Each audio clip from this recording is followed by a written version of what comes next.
अगर आप लोगों ने मेरा चैनल सब्सक्राइब नहीं किया तो जल्दी से चैनल सब्सक्राइब कर दीजिए ताकि गार्डनिंग से रिलेटेड वीडियो आपको इस चैनल पे मिलता रहेगा। तो देखिए, आज मैं आपको आम के बारे में बात कर रहा हूँ कि जो मैं दो खाद बोल रहा हूँ, ये दोनों खाद आम के पौधे के लिए सबसे बेस्ट माना जाता है और सबसे अच्छा खाद होता है।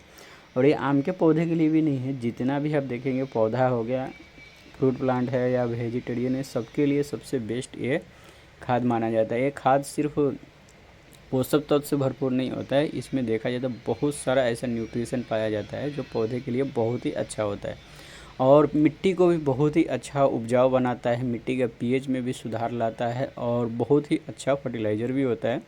और इसमें माइक्रो न्यूट्रिएंट देखा जाए तो बहुत ही सारा भर भर के पाया जाता है।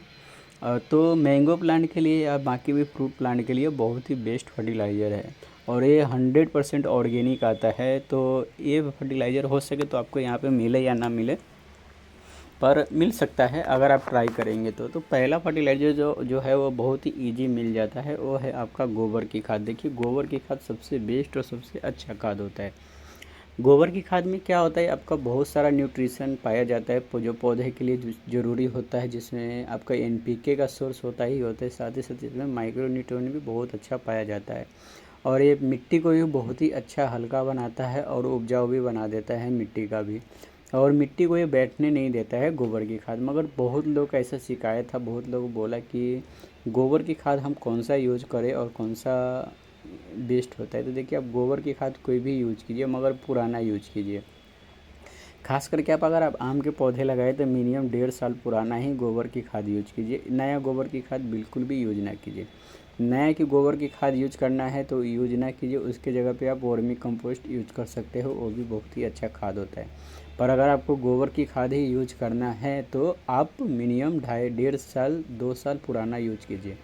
1.5 साल से पुराना जितना पुराना होता है उतना ही अच्छा होता है। 2 साल पुराना अगर आप लेंगे, जो गोबर की खाद एकदम काला हो जाता है, वो पौधे के लिए बहुत ही अच्छा खाद माना जाता है और उसमें तो पौधा बहुत ही अच्छी तरह से ग्रोथ होता है और पौधा भी बहुत अच्छा चलता है।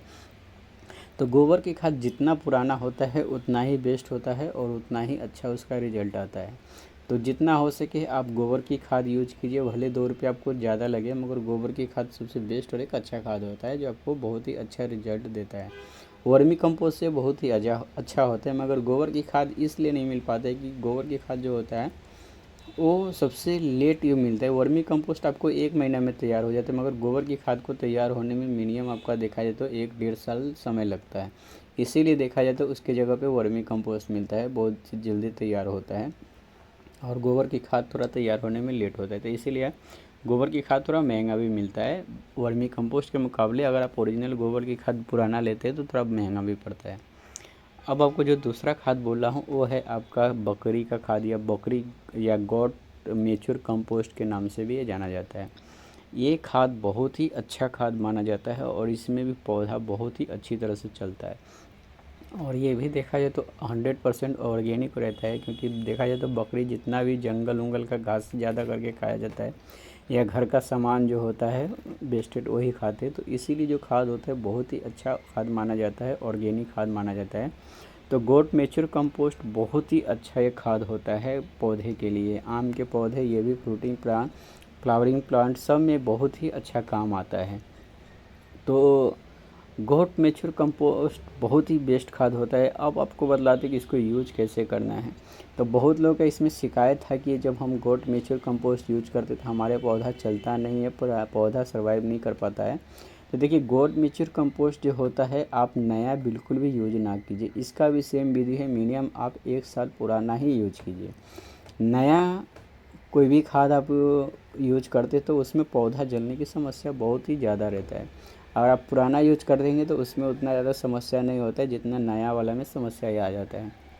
तो जितना हो सके उतना गोट नेचर कंपोस्ट आप पुराना यूज कीजिए, जितना पुराना रहेगा उसका रिजल्ट बहुत ही अच्छा होता है।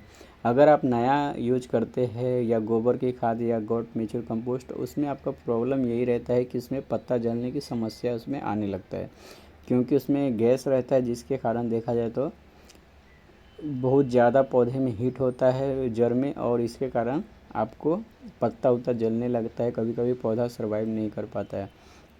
तो जितना हो सके उतना पुराना वाला ही आप यूज कीजिए। गोबर की खाद या गोट मिक्सचर कंपोस्ट, ये दोनों में से जो भी यूज करना है, बहुत ही पुराना यूज करेंगे तो बहुत ही अच्छा रिजल्ट आता है। तो यही होता है सबसे अच्छा, मिट्टी अच्छा बनाइए और मिट्टी बनाते ही समय आप गोट मिक्सचर कंपोस्ट या गोबर की खाद यूज कीजिए। तो एक बार आप जब ये खाद यूज कर लेते हैं तो आपको 6 महीना साल भर कोई भी खाद देने की ज़रूरत नहीं पड़ता है, क्योंकि शुरुआती तौर पर जो भी पौधा रहता है उसको उतना ज़्यादा न्यूट्रिशन की ज़रूरत नहीं पड़ता है, और जितना इसमें चाहिए रहता है वो पौधे को मिल जाता है उतना। तो जितना हो सके आप गोबर की खाद या गोट मिक्सचर कंपोस्ट यूज करेंगे उतना अच्छा आपको रिजल्ट आएगा। जब पौधा अच्छी तरह से सर्वाइव हो जाएगा तब आप एक ऑर्गेनिक मिक्स फर्टिलाइज़र भी बना सकते हैं, जिसमें आपका बहुत ही अच्छा रिजल्ट आएगा और पौधे उसमें बहुत ही अच्छा हरा भरा भी रहेगा, पौधे अच्छा चलेगा भी। और केमिकल में भी देखा जाए तो आप केमिकल भी यूज कर सकते हैं, मगर केमिकल थोड़ा लिमिट में यूज करेंगे तो बहुत ही बेस्ट होता है। ओवरडोज लिमिट केमिकल में ना यूज करें तो बहुत ही अच्छा रहेगा। ओवरडोज में केमिकल में पौधे में बहुत सारा गड़बड़ी भी हो सकता है, बहुत ज़्यादा खराबी भी पहुंचता है। तो ये चीज़ सब कुछ चीज़ आपको फॉलो करना पड़ेगा। अगर आप आम के पौधे या दूसरा भी कुछ पौधे लगाते हैं तो कुछ बातों का आपको ध्यान रखना बहुत ही ज़रूरी है। तो हो सके तो आप आम के पौधे में किसी भी तरह का कोकोपीट या किसी भी तरह का धान का भूसी या कुछ भी खरपतवार आप यूज ना करें। मिट्टी बनाते समय आप सादा सिंपल मिट्टी ले और जितना भी खरपतवार है वो अच्छी तरह से साफ़ कर दे। इसके बाद उसमें गोबर की खाद मिला सकते हैं या गोट मिक्सचर कंपोस्ट मिला सकते हैं, वो भी सबसे पुराना, और जितना पुराना रहेगा उतना अच्छा। फिर ये दोनों मिला के आप सिंपली इसको रिपोर्ट कर सकते हैं। फिर आपको 6 महीना साल भर तक कोई खाद नहीं देना पड़ेगा और बहुत ही अच्छा पौधा चलेगा। सिर्फ आपको पानी देना है समय समय पर। आपको फुटाव बहुत जल्दी आ जाएगा, नहीं आएगा तो थोड़ा लेट आएगा, मगर फुटाव जब आएगा तो बहुत ही अच्छा रहेगा। पौधा भी एकदम हरा भरा रहेगा, पौधे का कुछ भी पत्ती उत्ती कुछ भी आपको नहीं जलेगा और कुछ भी आपको प्रॉब्लम भी नहीं होगा। तो ये सब कुछ बात है, आपको ये सब बात का कुछ थोड़ा मोड़ा ध्यान रखना पड़ेगा। इसके बाद भी आप चाहे तो ऑर्गेनिक खाद यूज कर सकते, जैसे सीविड हो गया। इसके बाद देखा जाता है अभी के डेट में बहुत सारा खाद आता है, ह्यूमिक एसिड हो गया, ये सब भी आप थोड़ा थोड़ा यूज करेंगे तो ये सब पौधे को उतना ज़्यादा नुकसान बिल्कुल भी नहीं पहुंचाता है। तो हल्का फल्का जब आपका पौधा अच्छी तरह से ग्रोथ पे आ जाए तो आप ये सब फर्टिलाइज़र भी आप यूज कर सकते हैं, कुछ भी आपको प्रॉब्लम आने वाला नहीं है पौधे में।